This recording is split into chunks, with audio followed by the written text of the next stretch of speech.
Bismillah ar-Rahman ar-Rahim. We have studied what al-tasawwur and what al-tasdiq means. Al-tasawwur is conceptualizing, al-tasdiq is affirming. Assent, they call it. Here, until now, we have been looking into al-mabahith al-tasawwuriyya, looking at the discussion of things that give us al-ilm al-tasawwuri. We explained this in our last lesson. Now we are entering into al-mabahith al-tasdiqiyya, which is all about the not talking about the issues related to the if we could say the wordings and things like that, but now the state of the maddatul mantiq, not the hay'a. Okay.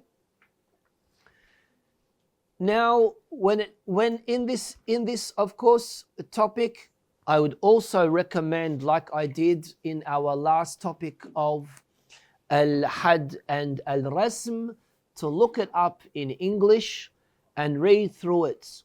If you read Arabic books or articles about it. If you read Farsi, read it as well, because it's all about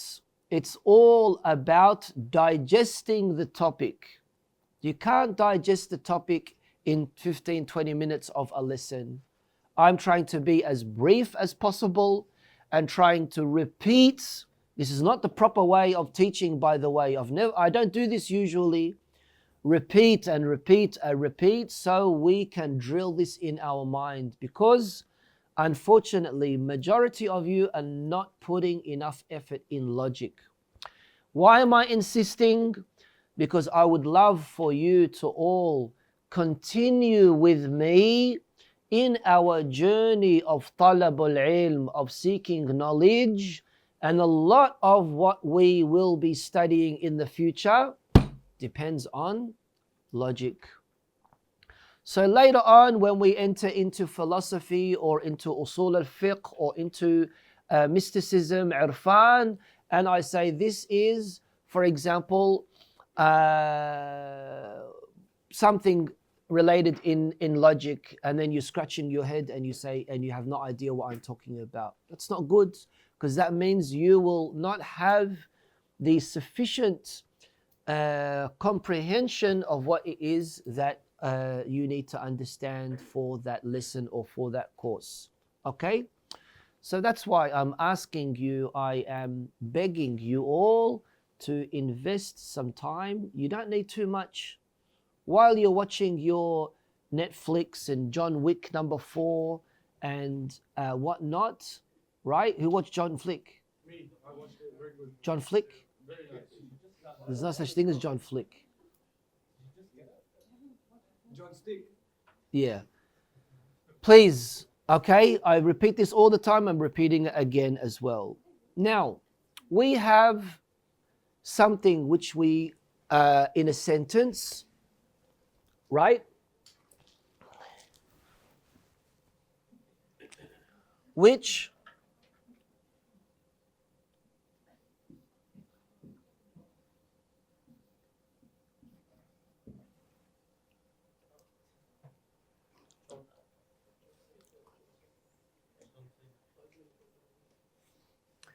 is this a full sentence? Yeah. John A. Would you expect anything else to be said? Yes. So it's not a full sentence. No, but it can be like John. It's not a full sentence. If it was a full sentence, then you wouldn't be expecting anything else to be said.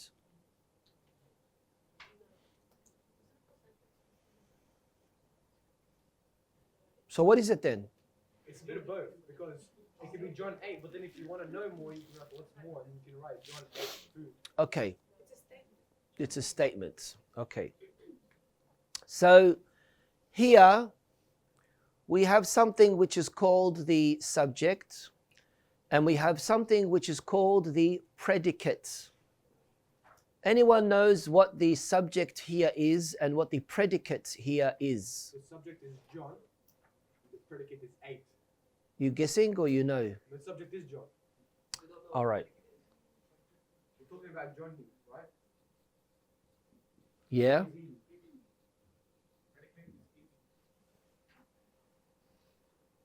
Alright?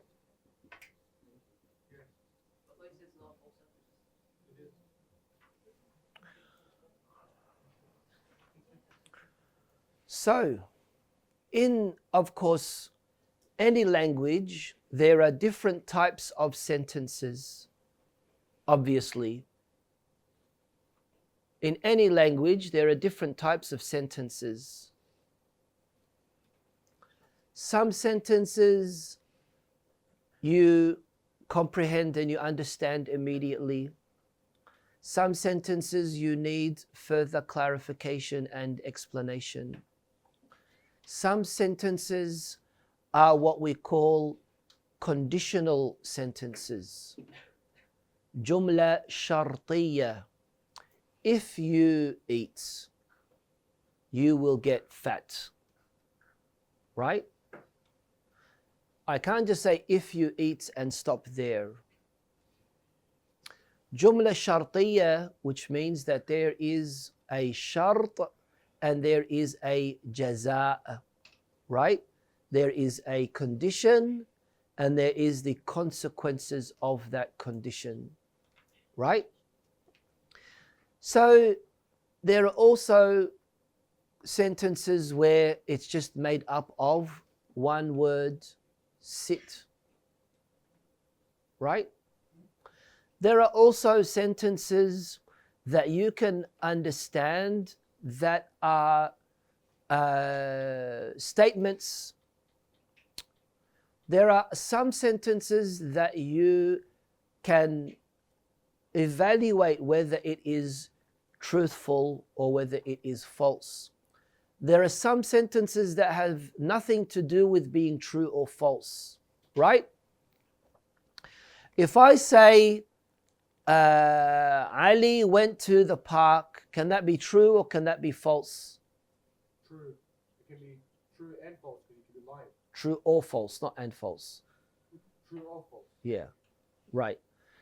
How about if I was to say this sentence, if I was to say stand up, can that be true or false? No. No. Here we have what we call a jumla khabariyya and a jumla insha'iyya in Arabic as well. Jumla khabariyya is an informative sentence, and a jumla insha'iyya is basically a statement. Anyway, what we mean here is that there are different sentences, right, that carry different meanings, that carry different conditions as well, right? Yani they should, all of these different sentences should not be treated equally. They need to be treated differently, right? In logic, we refer to all of this as propositions.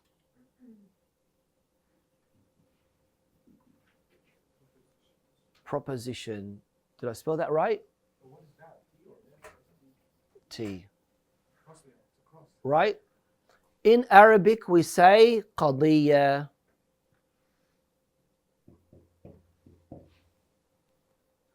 Plural is qadaya.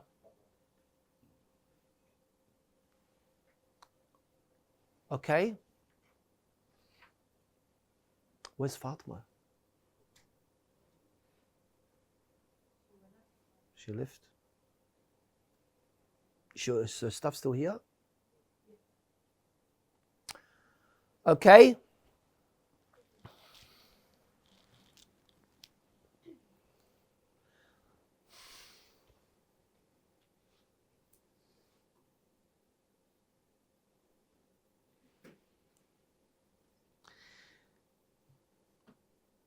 Let's start reading. Hajj Mustafa, start reading, please. Propositions, page number 28. After explaining the principles of acquiring the unknown conceptual, material, and form-wise. Material-wise and form-wise. Yani both in the material and also in the form. Unknown conceptual. What did we mean by that? Al-majhul al-tasawwuri. Right? Remember what we said in our last lesson. You move from majhul tasawwuri to ma'loom tasawwuri. And now we're talking about majhul tasdiqi and moving to ma'loom tasdiqi. Okay? We must commence in explaining the principles of acquiring the unknown judgment, the true tasdiqi. And we have previously mentioned what the meaning of tasdiq is. It was mentioned that assent is the judgment of the intellect. Assent, يعني tasdiq. Right up on top of it, tasdiq. We sometimes use the word judgment, sometimes use the word assent, sometimes use the word affirming. It was mentioned that assent is the judgment of the intellect by giving preference to one opposite side over the other. This is specific to proposition via. Okay, giving preference to one over the other. It is raining outside. Now you don't know if it is true or if it is not true, if it is right or if it is not right. You go outside and it's raining. You give one preference over the other, truth over false. Right? So that's what tasdiq means. Tasdiq means you affirming the information that you have received.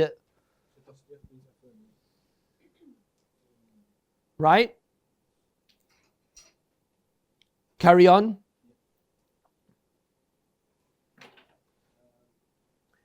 This is specific to. This is specific to proposition via, as it can be true or false. So the intellect judges it by approving of it or falsifying it. Yes. Therefore, studying proposition is preliminary to the study of judgments, as it is precedent to it by nature. Yes. Division of propositions. It is possible to divide proposition into different kinds based on different aspects. First division. Propositions can be divided based on the nature of the sides of the judging relation. The sides of meaning. Nisbah. Nisbah. Nisbah hukmiyah. What does nisbah hukmiyah mean? It means when you are looking at a sentence, how are you judging between the relation of the components of the sentence? If you eat, you will get sick. Apparently you're not supposed to use the word fat anymore. That's why I said sick. Yeah. Sorry? Parental care. Politically correct. If If you eat, you get this. if you If you eat, you get full. that's nicer. Thank you, Sheikh. That's nicer. It's more polite as well. And This guy, if you eat, you get fat, my shunu. Why would you say that, man? You get full. Come on. Alhamdulillah.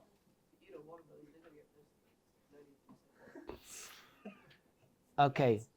If you eat, you get full.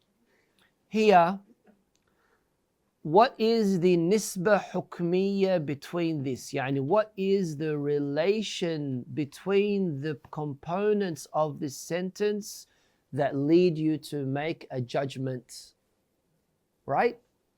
That's what propositions study.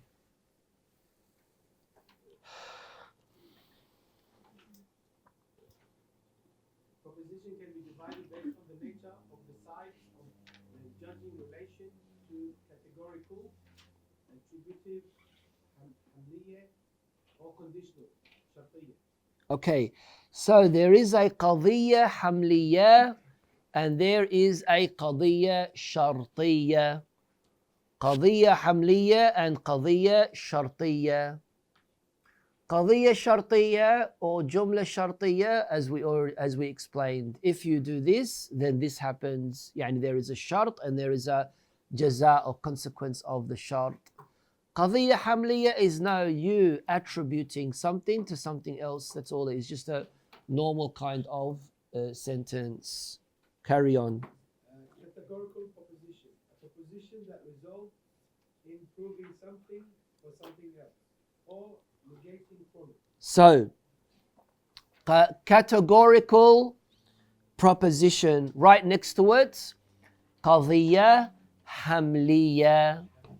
Right? Qadiyya, all right, here, qadiyya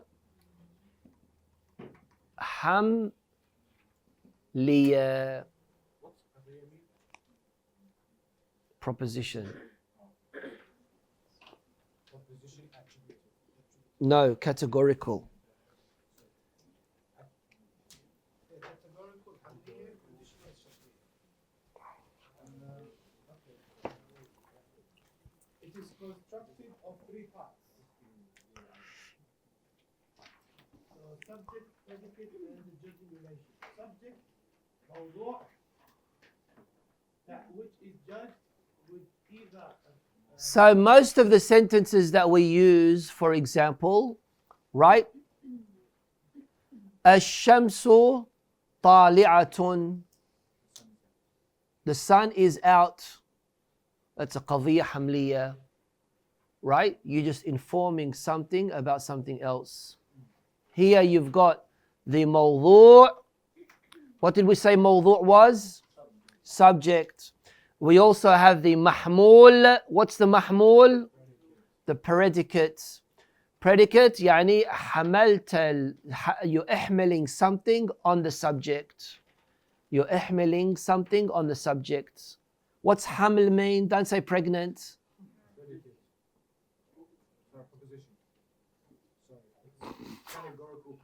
No, it's not. Haml. Haml. What's haml mean in Arabic? I just said don't say pregnant and you're saying pregnant. Carrying, thank you. Right? So, and then you have, what was the third one, Hajj Mustafa? The third is the nisba.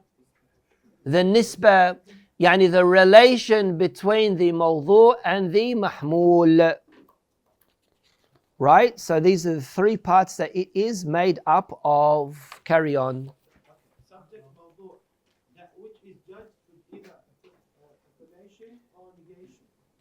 And it's called the subject because the intellect puts it first and then judges it. Judges it. Like in the case of ash-shams, what is it? The mawdu' is the sun. Yes. Predicate, which is mahmul, that which is used to judge the subject.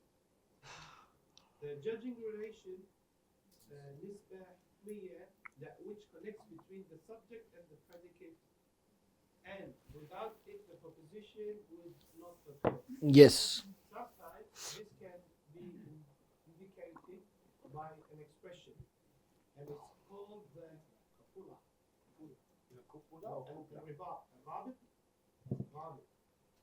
Copula. Copula. That was like Mexican. Like saying a human is an animal, an insan huwa al-haywan. And we can delete the kapula by saying The copula, the rabit. The rabit. Has anyone heard of the word copula before? Has anyone done grammar? Oh, alhamdulillah, we've got two sisters here of that. What? Did you say sir? Did you call me sir?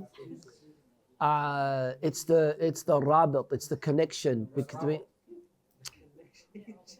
I just said connection, man. Yeah. So usually in Arabic, we remove certain words for the sake of, not just for the sake of abbreviation, but also for the sake of flowing of the sentence, making it more nicer to the ear to listen. Bismillah ar-Rahman ar-Rahim, right? You can't start a sentence with ba. You can't start a sentence with ba. And that's why there is something that we assume to be saying inherently in the sentence. Muqaddar. We do taqdeer, muqaddar. And we're saying abda'u. Bismillah ar-Rahman ar-Rahim. Has anyone done a tafsir of the Bismillah? Anyone? Yeah, other than you? Say, how many times you say Bismillah ar-Rahman ar-Rahim and you haven't studied what Bismillah ar-Rahman ar-Rahim is? What is it, Ali? Did you do tafsir of Bismillah ar-Rahman ar-Rahim? All right, uskut lan.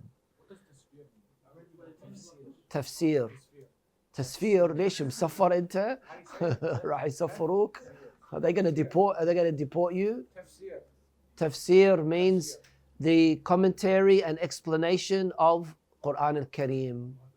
Some sentence that you say so often, something that you say so often, and if someone was to ask you what does it mean, and then you just give the English explanation, the all beneficent. Tell me, billah alaykum, what does beneficent mean? Right? That's why we really need to put some effort in our time. Okay, what was I saying? What's his name? The rabat. Sometimes in Arabic we also remove the rabat because it's going to give the same meaning. It's going to deliver the same meaning that you want. So instead of saying al-insan huwa hayawan, you say al-insan haywan. Carry on. Number 2, conditional proposition. Conditional proposition. Yani there's a shart. What does shart mean in Arabic? Condition. Shart means condition. If you eat, you will get full. If you play with the fire, you will get burnt. If you play with the fire, you will get burnt. Ibrahim, dhurba Ibrahim. If you play with the fire, you will get burnt. Right? And as they say in Farsi, ba dumashir bazi nakon. You know what that means? Don't play with the lion's tail. Sheer. شوف هذا milk.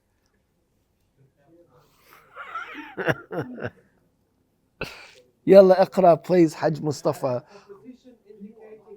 مصطفى. If the relation has some inherent or connection between the two propositions, it is called a connected conditional proposition. Yes. By saying, if the sun rises, there will be day. Yes. If there is conflict or separation, it is called a separated conditional proposition. Like saying, a number is either odd or even. Yeah, so basically there are two types of qadiyya shartiyya. One is that it is kind of like connected, and the other is, no, they're separated. Carry on. The first part of the proposition is called antecedent,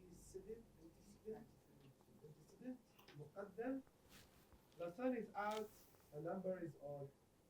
And the second part is called consequent tali.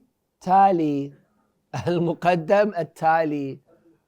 There will be day, number is even. Yeah. Since the two sides of the conditional proposition, the antecedent and the consequent, are both complete sentences, before the instrument of condition is considered, when the intellect judges its validity or invalidity, it looks at the relation between the two sides. All right. Okay.